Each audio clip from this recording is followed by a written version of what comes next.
नमस्कार. रेडिओ विश्वास 90.8 community radio, तुमचं जगणं, तुमचा आवाज. श्रोते हो, वृत्तीची निवृत्ती या कार्यक्रमामध्ये आपलं सगळ्यांचं खूप खूप स्वागत आहे. आणि माझ्या सोबत यावेळी पण आहेत कविताजी गायधनी. कविताजी, खूप खूप स्वागत आहे तुमचं. नमस्कार. नमस्कार हरिभाऊ. आणि श्रोते हो, मागच्या भागामध्ये आपण तंत्र या विषयावरती ज्यांच्याशी बोलत होतो ते विद्यावाचस्पती हरीश जोशीजी सुद्धा या ठिकाणी आहेत. हरीशजी, खूप खूप नमस्कार. स्वागत आहे तुमचं नमस्कार. रेडिओ विश्वासवर धन्यवाद. परत एकदा.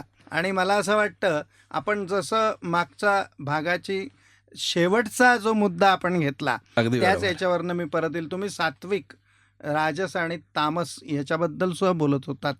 आणि मला असं वाटतं जसं तुम्ही दत्तगुरूंबद्दल या तिन्ही बाबी सांगितल्या, अगदी बरोबर. नवरात्राच्या या परमपावन याच्यामध्ये आपण भेटतो आहोत, तर मला असं वाटतं देवी भगवती, तंत्र आणि त्या तंत्रामध्ये परत सात्विक, राजस, तामस याचं कसं महत्व आणि कसं हे आहे ते अगदी. तुम्ही कृपया सांगावं. अगदी बरोबर.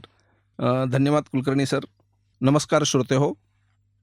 मागच्या भागात आपण गायधनी मॅडमनी जसा प्रश्न केला की सात्विक तंत्र नेमकं काय, सात्विक, राजसिक, तामसिक म्हणजे काय, यावर थोडासा विचार केला. आणि या सात्विक, राजसिक, तामसिक या तिघांच्याही वरती आपण दत्तगुरूंच्या विषयांपर्यंत येऊन थांबलो होतो. आणि आज जसा प्रश्न केलाय सरांनी की भगवती, चंडी जिला आपण म्हणतो, किंवा दुर्गा, आई, अनेक नावांनी तिला तिचे लेकरं बोलवत असतात, यांचा तंत्राशी काय संबंध आणि सात्विक, राजसिक, तामसिक काय, त्यात काय आहे, असं कदाचित हाच प्रश्न आहे. बरोबर आहे? येस, अगदी बरोबर. तंत्राचाच एक अर्थ होतो किंवा तंत्राचं एक दुसरं नाव आहे आगम, आगमशास्त्र. आगमशास्त्राची व्याख्या करताना शास्त्रकार म्हणतात, आगतम शिववक्त्रेभ्यो गतंच गिरिजामुखे मतंच वासुदेवस्य तस्मादागममुच्यते. म्हणजे संपूर्ण तंत्रशास्त्र, आपली कोणतीही ग्रंथ जर घेतली ना तर ती प्रश्नोत्तरातूनच पुढे आलेली आहेत.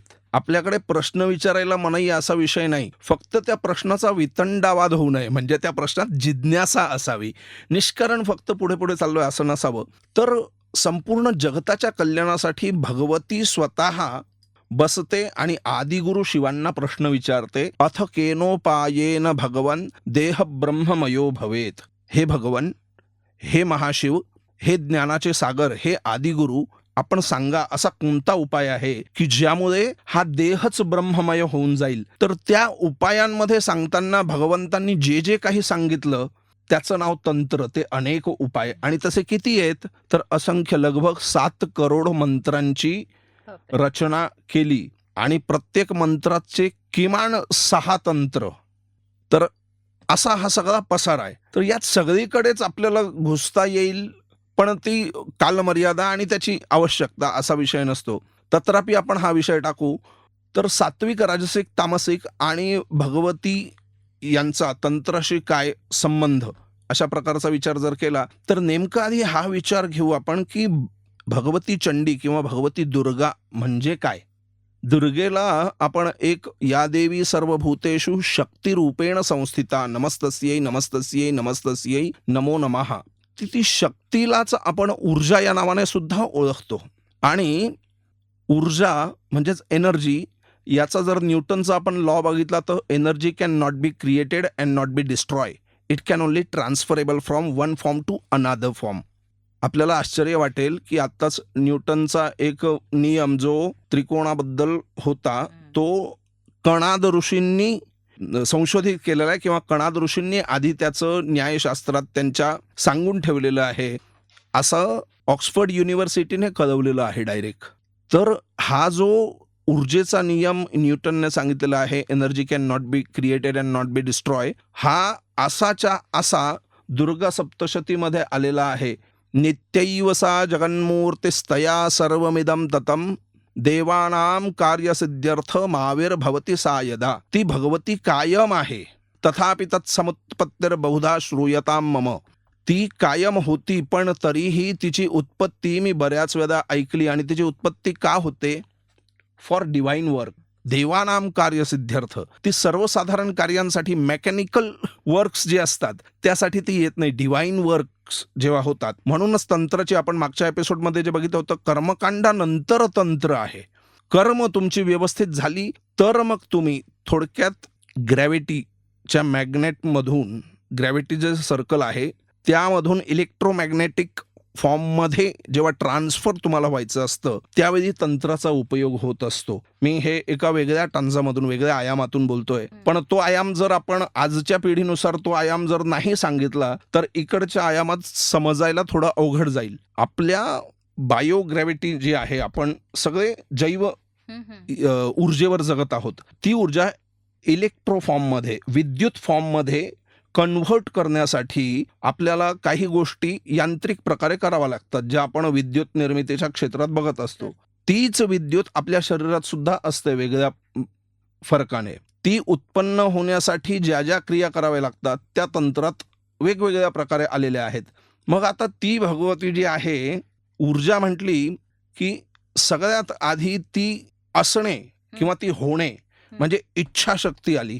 एखाद्या कार्यासाठी जर इच्छाच नसेल, मी मागच्या एपिसोडमध्ये सांगितलं होतं की प्रयोजनमनुद्दिष्टम मंदोपी न प्रवर्तते. प्रयोजनाचाच अर्थ होतो इच्छा. तर काहीतरी इच्छा असली तर ती काय आहे ती वस्तू ते जाणून घेण्याची नंतर इच्छा होते. आधी इच्छाशक्ती, मग जाणणे म्हणजे ज्ञानशक्ती. इच्छा आणि ज्ञान दोन्ही गोष्टी असल्या तर प्राप्ती होईल याची गॅरंटी तितकी नसते अंटिल तुम्ही ऍक्शन मध्ये उतरत नाही तोपर्यंत.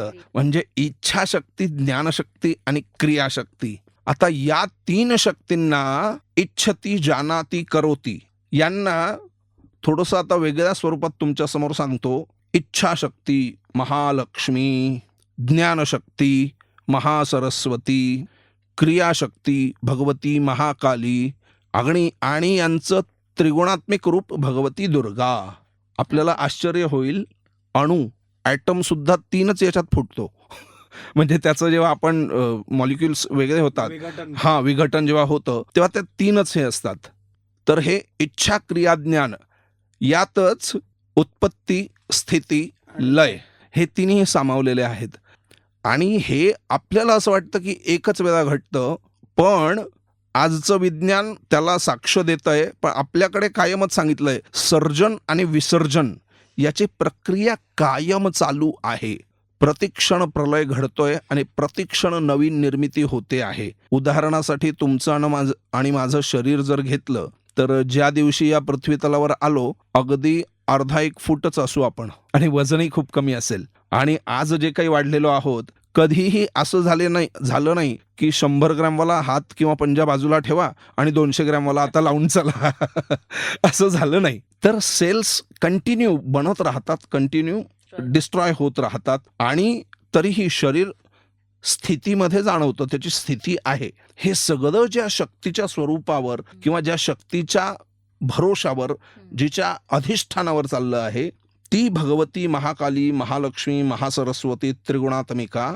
तिची या नवरात्रांमध्ये आत्ता जी येणार आहेत ती शारदीय नवरात्र जी चालू आहेत आपली, ती त्या शारदीय नवरात्रामध्ये अशाच प्रकारे अजून 3 नवरात्र येत असतात. नवरात्र आपल्याला प्रकटरित्या 2 माहीत आणि सर्वसाधारण लोकांसाठी 2च आवश्यक आहेत. पण अशी 4 नवरात्र होतात जी 3-3 महिन्याच्या गॅपमधून येत असतात.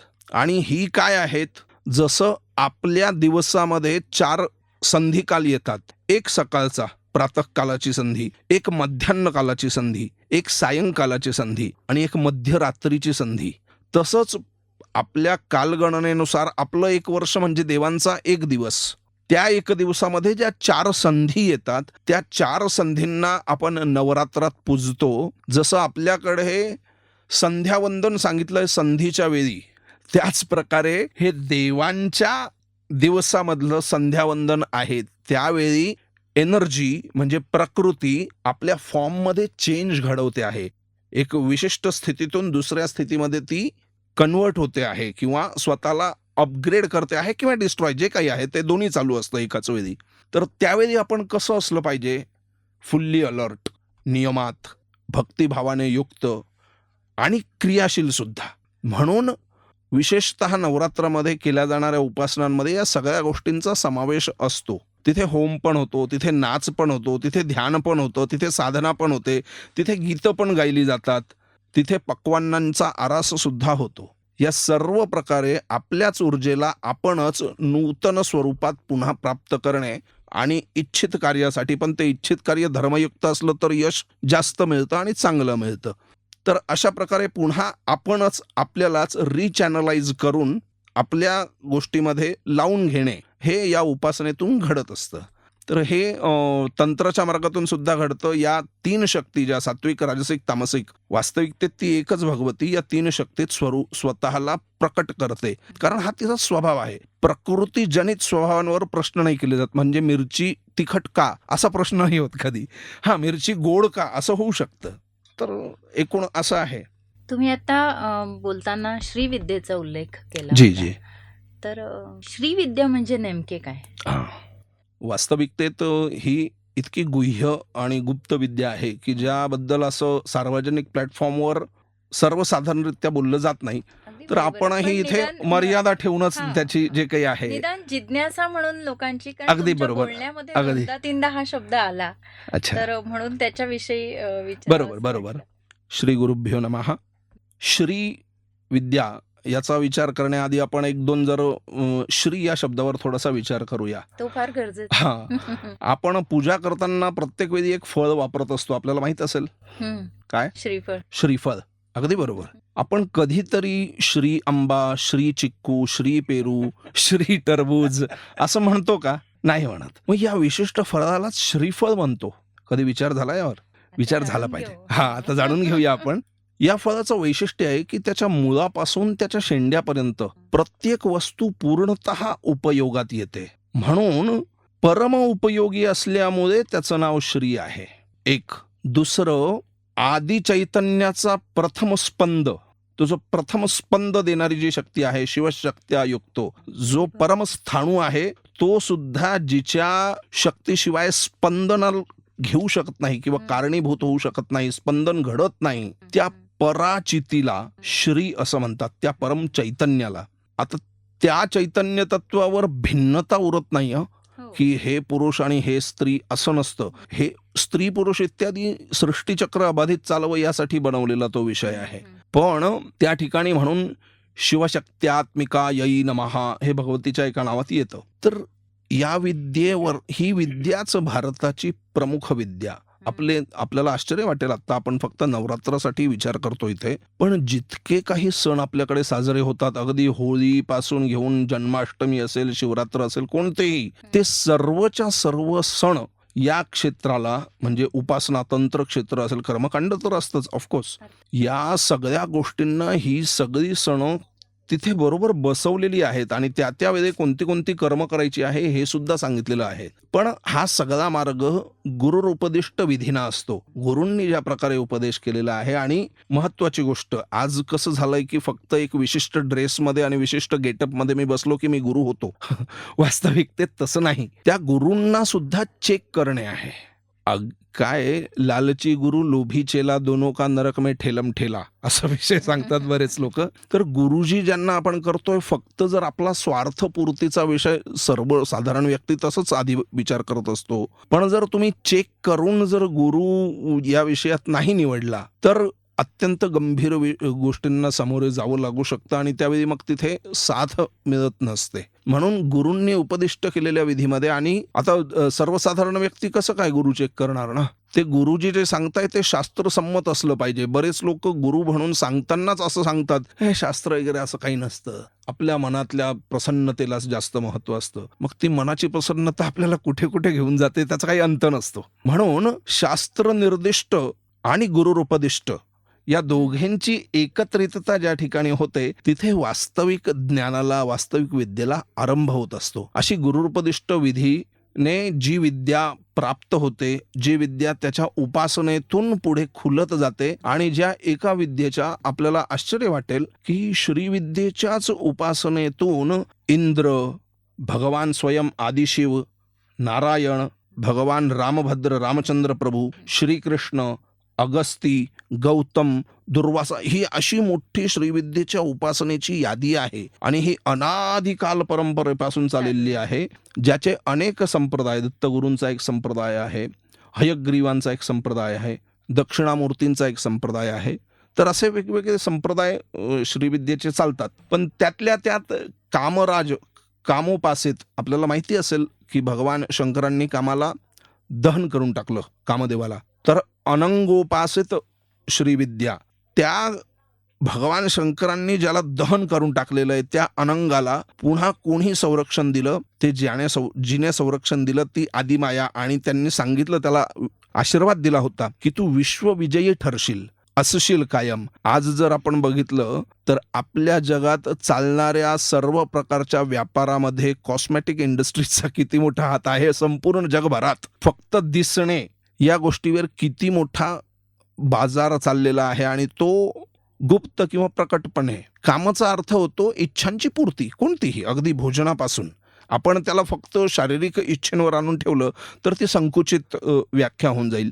त्याच गोष्टीने सर्व परिपूरित होत आहे. हे भगवतीच्या त्या श्रीविद्येच्या आशीर्वादाने त्याला ते प्राप्त झालं. पण तीच श्रीविद्या आपल्याला त्यापासून पूर्णतः वरती उचलून, कामारी सुद्धा तिचीच पूजा करतात. भगवान महाशिव ते सुद्धा तिच्याच मार्गावर चालणारे सगळ्यात आदिगुरु म्हणून पूजले जातात. तर अशा प्रकारे ही तीच भगवती त्रिगुणात्मिका होते. म्हणून श्रीविद्येचं जे श्रीयंत्र आहे त्याचं आपण बघितलं की सगळ्यात पहिले एक बिंदू, मग त्याचे 3 कोण होतात, मग पुढे त्याचेच 9 कोण होतात, जे आपण नवदुर्गा स्वरूपात पूजतो.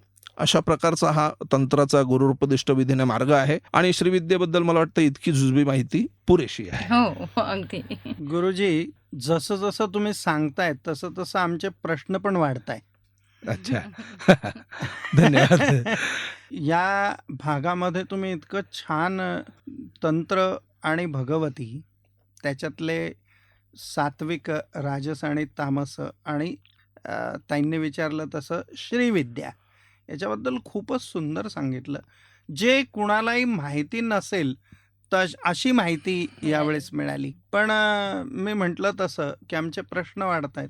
स्वागत आहे. तंत्र म्हटलं की नवरात्र आहे, देवीचं हे आहे, बली, अगदी बरोबर. आणि त्याचबरोबर अपेयपान, हे सुद्धा धार्मिक याच्यामध्ये घुसवलेलं आहे की खरंच आहे किंवा काय, याबद्दल आम्हाला प्रश्न आहे. पण ते आपण पुढच्या भागामध्ये अगदी विचारूयात. अगदी. कविताजी, आता खूपच छान सुंदर हे झालं. पण आता आपण श्रोत्यांना सांगूयात, पुन्हा पुढच्या भागामध्ये वृत्तीची निवृत्तीमध्ये भेटू आणि आपले जे प्रश्न पण आता सांगितले त्याचे उत्तर आपण जाणून घेऊ. नक्कीच. तोपर्यंत ऐकत रहा रेडिओ विश्वास 90.8 कम्युनिटी रेडिओ. तुमचं जगणं, तुमचा आवाज. धन्यवाद.